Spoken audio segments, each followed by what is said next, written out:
A minute ago, Taal Volcano unleashed a sudden eruption, sending a gray ash column nearly 7,000 feet above the heart of Lake Taal.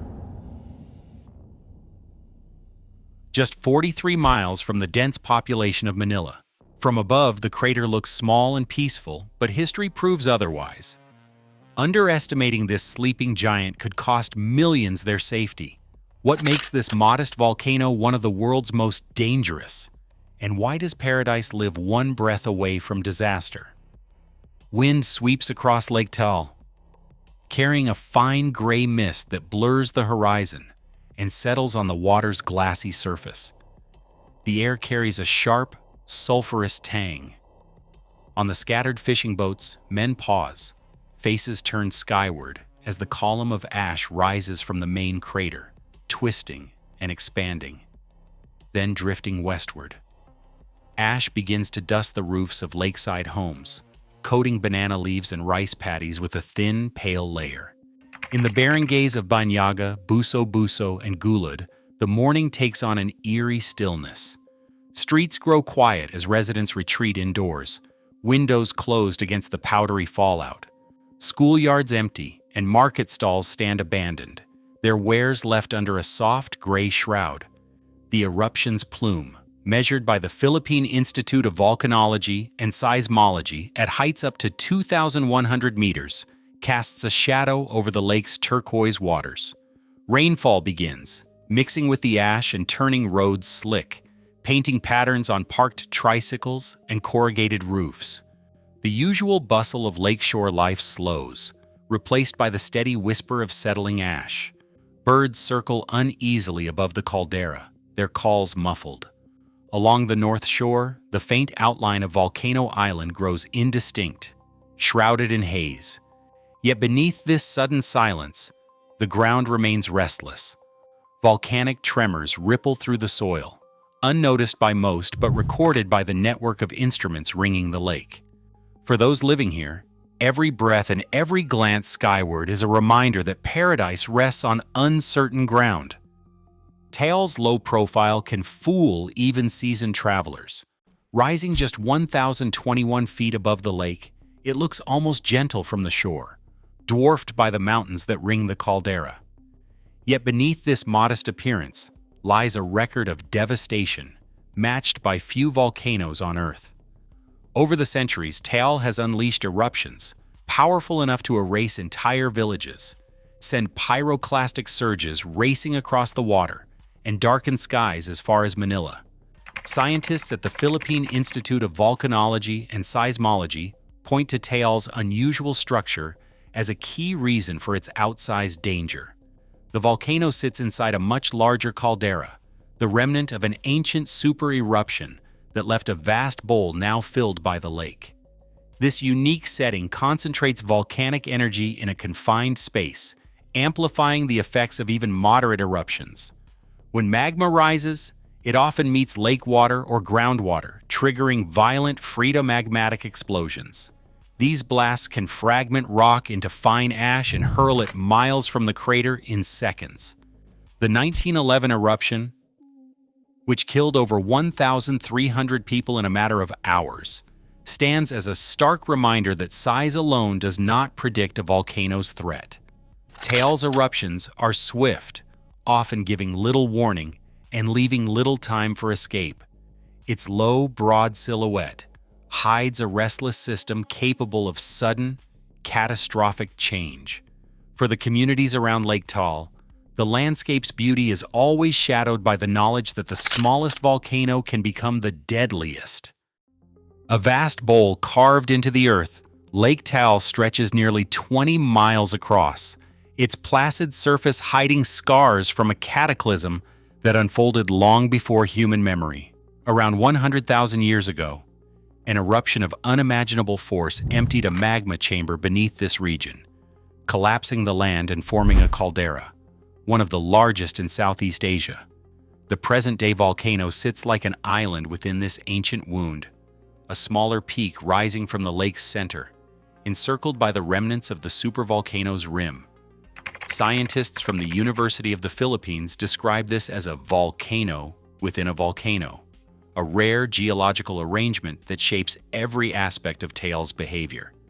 The caldera's creation was not a single event, but a series of explosive eruptions, each one altering the landscape and deepening the basin.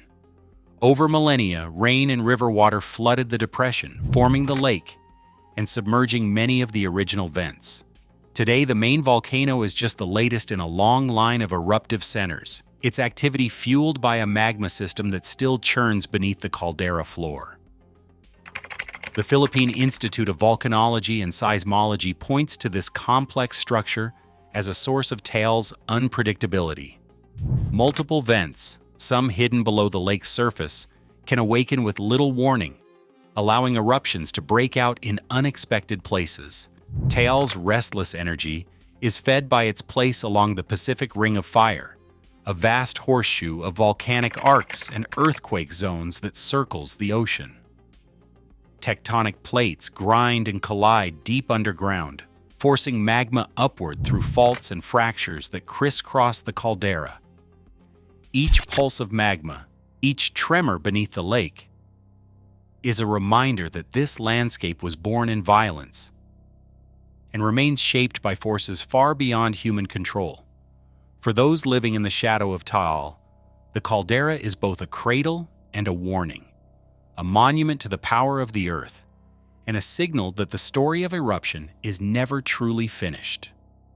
Deep beneath the calm surface of Lake Taal, a network of sensors and cameras keeps silent watch. At the heart of this system stands PHIVOLCS, the Philippine Institute of Volcanology and Seismology, tasked with reading the restless signals of the volcano. Dozens of seismic stations ring the caldera, each one tuned to vibrations that might signal magma rising or water boiling deep below. GPS receivers, tilt meters, and thermal cameras measure every subtle movement and temperature spike, while gas analyzers track sulfur dioxide and carbon dioxide escaping from hidden vents. The Taal Volcano Network, established by PHIVOLCS, delivers real-time data to scientists in their Batangas observatory and to the main headquarters in Quezon City. Dr. Teresito Bacolcol, current director of PHIVOLCS, and Dr. Maria Antonia Bornas, head of volcano monitoring, lead teams that work around the clock. Their screens flicker with graphs of seismic tremor, ground deformation, and gas flux. On days when the volcano stirs, even slightly, these signals become the focus of urgent review meetings. Every spike in sulfur dioxide or tremor triggers a chain of phone calls, first to local officials, then to national agencies, and eventually to the communities living in the shadow of the caldera. For the 13 million people of Metro Manila, just 70 kilometers to the north, and for the thousands living on the lake's rim, this vigilance is more than routine. The memory of the 2020 eruption, when ashfall grounded flights and forced mass evacuations, remains fresh. PHIVOLCS's alert levels, ranging from 0 for quiet to 5 for a major eruption, guide local leaders in decisions about school closures, evacuations, and public safety.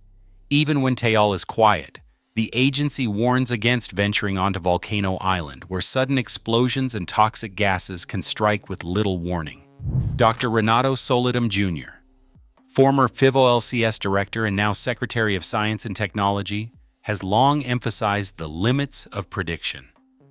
Sophisticated instruments can track changes in the volcano's behavior, but Taal's Phreatomagmatic system, where magma meets water, remains unpredictable. Sudden transitions from calm to violent activity can unfold in minutes, defying even the most advanced models. For the scientists in charge, constant vigilance is the only defense against a volcano that keeps its secrets well hidden. On the morning of January 30th, 1911, Taal Volcano unleashed its deadliest eruption, transforming life around the lake in a matter of hours. The roar of the explosion traveled across Luzon, waking entire towns. In Manila, over 60 kilometers away, people mistook the thunderous sound for a passing storm, but what followed was far more devastating. A towering column of ash and lightning shot skyward, while searing mud and gas swept over Volcano Island, stripping it bare. Villages vanished beneath surges of hot debris. The lake itself recoiled, sending a wave hundreds of meters inland, before dragging people and homes back into its depths. Official records counted 1,335 dead, though some estimates reached nearly 2,000. Not a blade of grass survived on the island. The eruption's violence left scars that shaped settlement patterns for generations. Some towns relocated entirely, while others rebuilt farther from the shore. The scale of loss was documented by Reverend Miguel Caldera Masso, a Jesuit priest and scientist at the Manila Observatory. His meticulous account became the foundation for understanding what happened that day. Masso described the sequence of earthquakes that rattled the region for days before the main blast. Hundreds of tremors, some gentle, others strong enough to topple walls.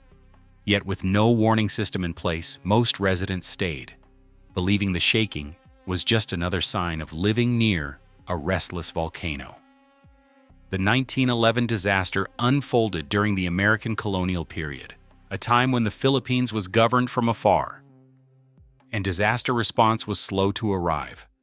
Relief efforts focused first on counting the dead and clearing debris, while the wider world took little notice. Masso's report, published that same year, detailed not only the physical destruction, but also the human toll. Families lost, livestock buried, entire communities erased. His observations revealed patterns still relevant today.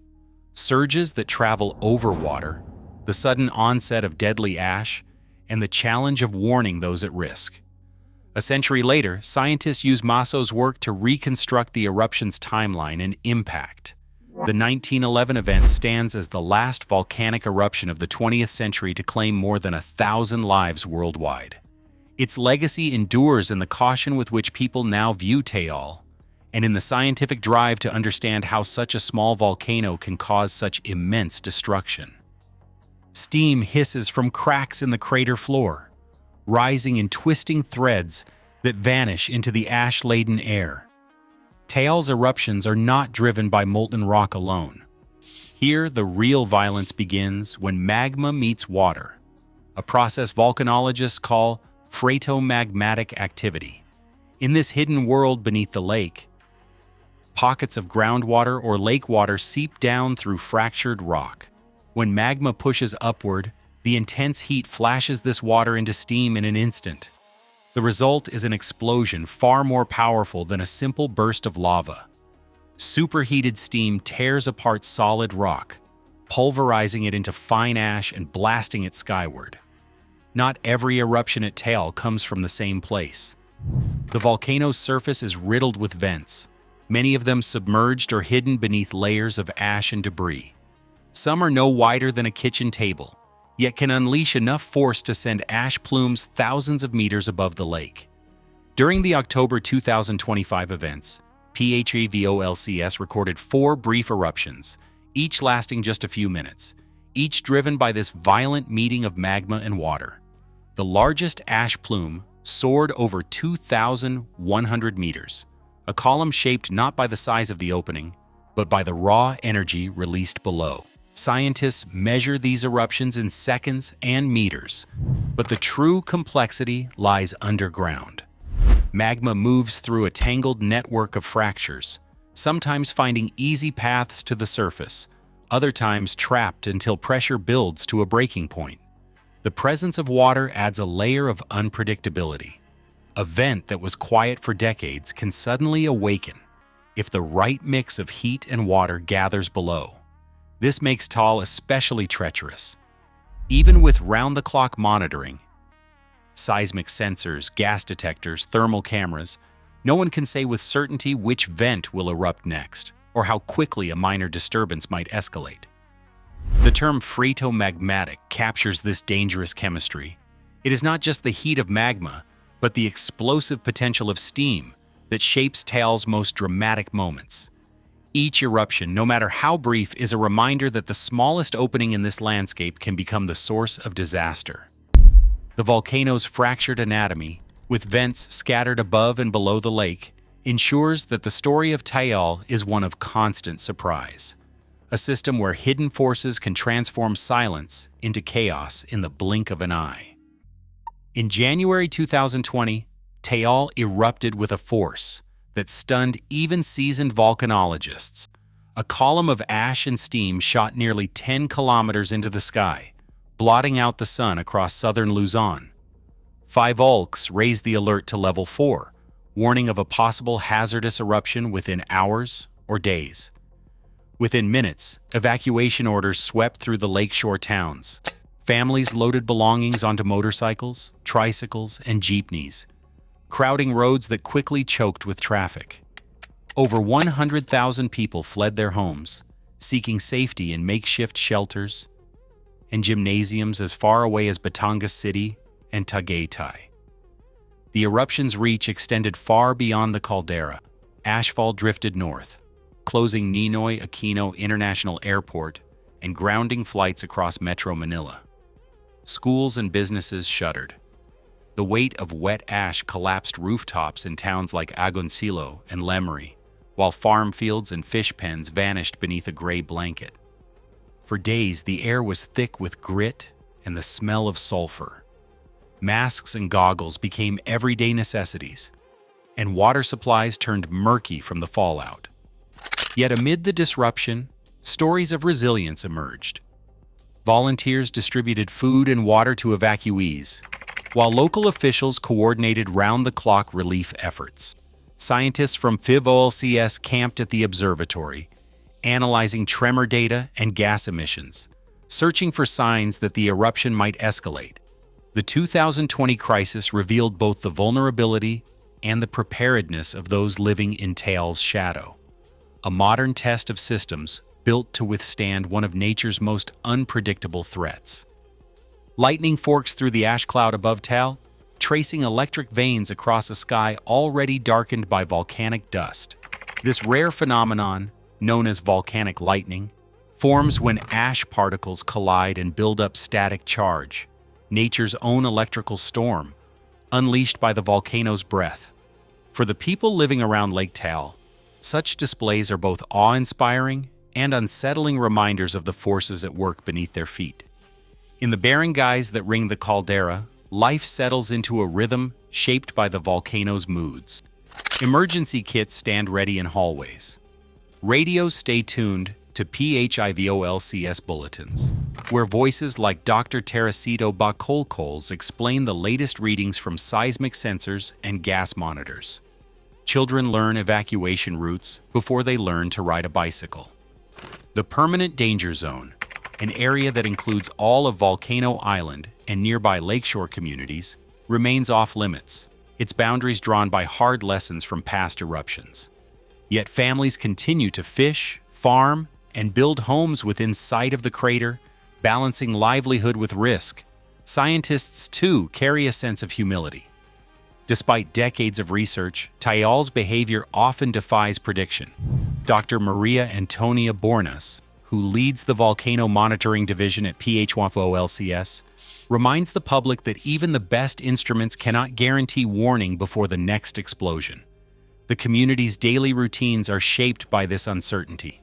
Each thunderclap, each tremor, is met with both caution and a quiet resilience. Here, survival means respecting the volcano's power, trusting in science, and living with the knowledge that paradise and peril are never far apart. On October 26, 2025, Taal Volcano sent ash plumes 2,100 meters into the sky, a reminder that even minor eruptions here can disrupt lives and challenge scientists. Historical records confirm at least 35 eruptions since 1572, including the catastrophic 1911 event that killed 1,335 people in just hours. Despite 24/7 monitoring by the Philippine Institute of Volcanology and Seismology and advances in volcanic science, predicting exactly when and how Taal will erupt remains uncertain. The combination of hidden underwater vents, a population of 13 million within reach, and the volcano's position in the Pacific Ring of Fire keeps the stakes high. Today's minor explosions did not escalate, but the underlying magma system and unpredictable Phreatomagmatic processes continue to pose unanswered questions. Decades of data and first-hand accounts show that vigilance, not complacency, is the only proven defense. Taal's history and the evidence gathered remind us, in this region, scientific readiness and respect for nature's power are non-negotiable.